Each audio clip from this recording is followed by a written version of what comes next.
received the 118. He received this 118 for Christmas. Now I know somebody lying. See, this is what I'm saying. This is too easy. Now I know you lying. Somebody in that house wrote this letter. Because if John received this bonus of 118 for Christmas, and then somebody comes up and says, give us that bonus of 118 grand.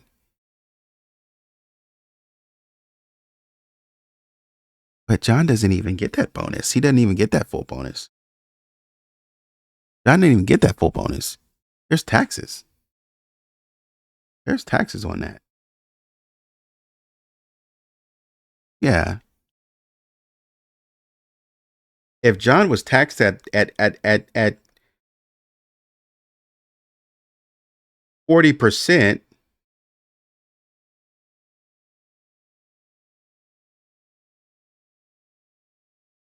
let's hope not. He would have been left with 60%. John would have walked away with 70 grand. About 70 grand. So, 70,800.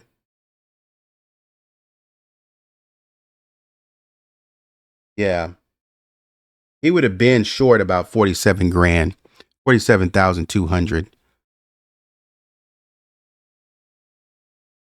Word hints is not very common.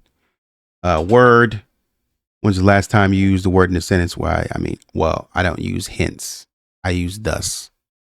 I don't use hints. Try to see if we can find it in any of the Ramsey's writings. On December 14th, First United Methodist Church of Boulder held the memorial service. Christmas message from the Ramseys. The message was also posted on their website. The statement, had there been no birth of Christ, there would be no hope for eternal life, and hence no hope for ever being loved. What?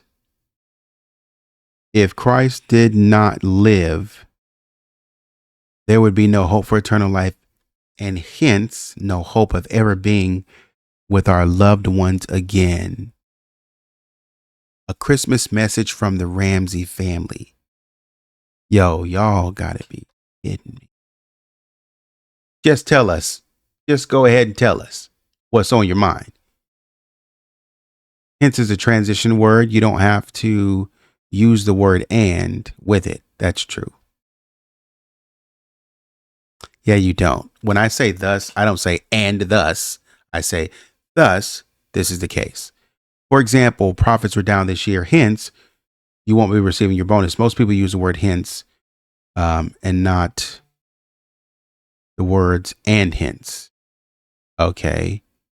Here and hence. In their book, The Death of Innocence, Patsy addresses the phrase and hence. Why? Actually, I have no idea why we use that phrase. Patsy, my God.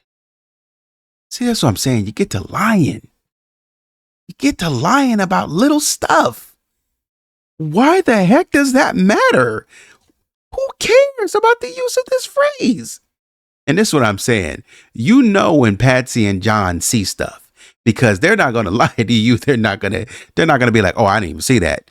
They're going to be like, oh, well, they may lie. They may lie. I take that back. They may lie and say we didn't see it. But then they'll come back and address it and be like, I don't know why I use that word. So you saw what I said. So you saw we had a problem. Actually, I have no idea why we use that phrase. Maybe we'd seen it.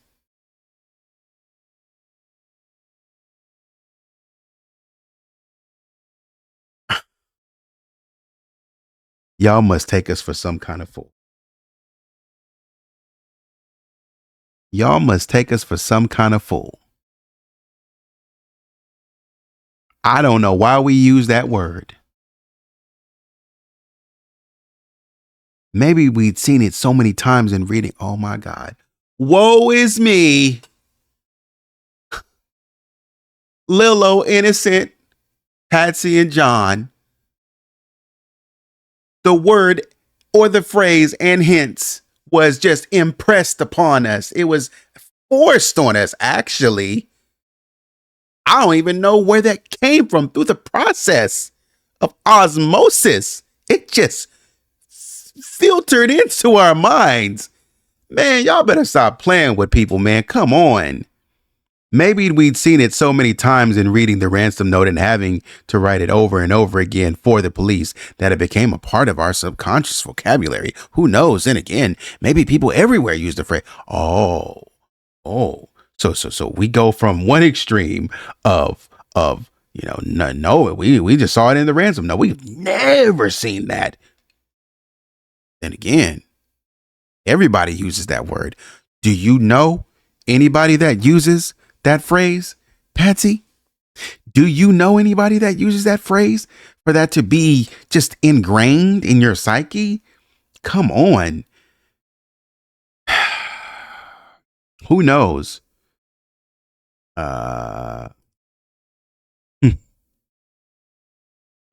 Then again, maybe people everywhere use the phrase and hints every day of the week.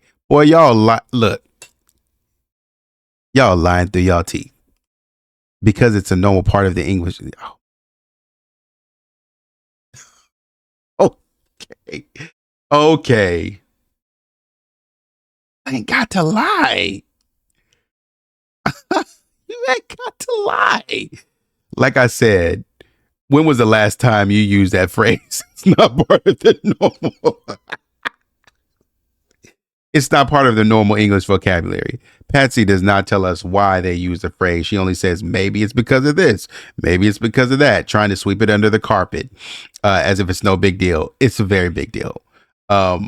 We have the same phrase in the ransom note appearing in that ransom note appearing in their writings. We should note that Patsy used the word actually. This word is used when a person is comparing two thoughts. He is comparing, I have no idea, with what? That she does have an idea? That's what I'm saying. I have no idea where that came from, but I also do know where it came from. Also, it's very rare when a person can honestly say, I have no idea. That's true. Most people have an idea about just about everything. That's true. You may not say it, but you have an idea. After saying she has no idea, she then contradicts herself by giving an explanation where it came from. October 12, 2000. John Ramsey did a webcast interview with museum.org. In the interview, he makes the following statement. The justice system is a government organization and hence should be looked at with some degree of skepticism. Well, y'all can't lie correct to save y'all's life. Many Ramsey supporters believe the Ramseys did subconsciously adopt the... Okay, just give them a way out. Found in a ransom note, I will admit it is possible. But let's take a closer look at the phrase and hints.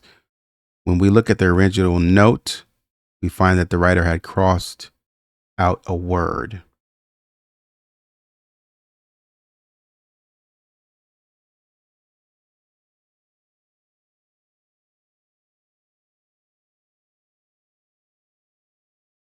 Previously mentioned, they realized that you can't deliver a hostage, cause them to cross it out and write pick up. Another reason that he may have crossed out the word delivery has to do with the author's writing style. An examination of their writing style shows us that whatever comes before the phrase and hence comes after the phrase hence. Monitor you getting the money, might call you early, arrange a pickup, arrange an earlier delivery of the money and hence an earlier pickup. See the same writing in the Christmas message. 97. Had there been no birth of Christ, no hope of everything. No hope and hence. My God. Yo, these, they don't miss. Earlier delivery and hence earlier delivery. No hope and hence no hope. Hey, yo, they don't. The Ramsey supporters would have us believe that the Ramseys not only adopted the word hints, they also adopted the phrase hint and hints, and they adopted the killer's writing style, possible but not probable. Ramsey's in their book Death of Innocence, the Ramseys state that they believe this was a kidnapping that turned into a murder. When Larry King interviewed John and Patsy in March 2000, he asked Patsy, why would a kidnapper write a ransom note when JonBenét was already dead?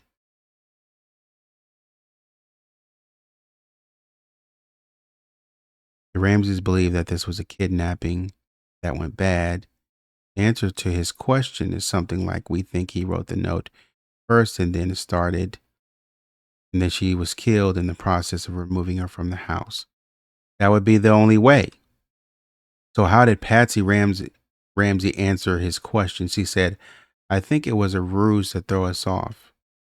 Realizing what his wife said, John Ramsey then stepped in and said the note was written before the crime. We think it was a kidnapping. However, Patsy Ramsey confirmed what I and many other people believe, that this was not a legitimate ransom note written to money. It was written as a hold on yourself, trying to tell on somebody else. This guy is pretty good. I don't agree with everything he said, of course, up here. But man, sometimes when you look at hermeneutics, you see repetition and that means something. When he showed the repetition right here, ooh, that is damning evidence of this individual. Ooh. Man, I like this guy. I'm going to come back and analyze what he's saying about some of their interviews. But yeah, man, that's the video. Until next time, take it easy.